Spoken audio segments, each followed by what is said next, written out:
Hyderabad to Bijapur road అధ్యక్ష. మన్నెగూడ నుండి బీజాపూర్ వరకు కంప్లీట్ అయింది. ఎన్నికల కన్నా ముందే ల్యాండ్ అక్విజిషన్ 1300 కోట్లు పెట్టి ల్యాండ్ అక్విజిషన్ కూడా కంప్లీట్ చేస్తున్నాం. గౌరవ మంత్రి గారు ఇప్పుడు వచ్చినాక ఏదో ల్యాండ్ అక్విజిషన్ చేసినామని చెప్తున్నారు. మొన్న 13th రోజు ఎన్జిటీలో కేసు ఉండింది. ఆ స్టే వేకెట్ అయ్యిందా?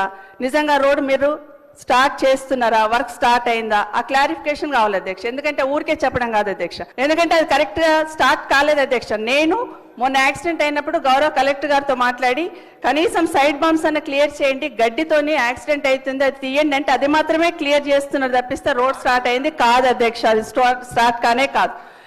హౌస్ ద్వారా ప్రజలను మిస్గైడ్ చేయొద్దు. ప్రాజెక్ట్ కాస్ట్ ఈజ్ 800 కోట్లు, ల్యాండ్ ఎక్విజిషన్కు 1300 కోట్లు వాళ్ళ ప్రభుత్వంలో చెల్లించిన అధ్యక్ష. నిజంగా చెప్పడానికన్నా 130 కోట్లు ల్యాండ్ ఎక్విజిషన్ పే చేసిండు. అప్పటికి అపాయింటెడ్ డేట్ రాలేదు. ఎన్జిటీలో స్టే ఉన్నది. స్టే మన వెకేట్ చేపించి 28/11 రోజు అపాయింటెడ్ డేట్ ఇచ్చిండ్రు. 29th రోజు ఈ 29 మన నవంబర్ మొబైలైజేషన్ వర్క్ స్టార్ట్ అయింది. వారు అదే జిల్లా వారు ఇప్పుడు పోయి చూసుకోవచ్చు వర్క్ నడుస్తుందా లేదా.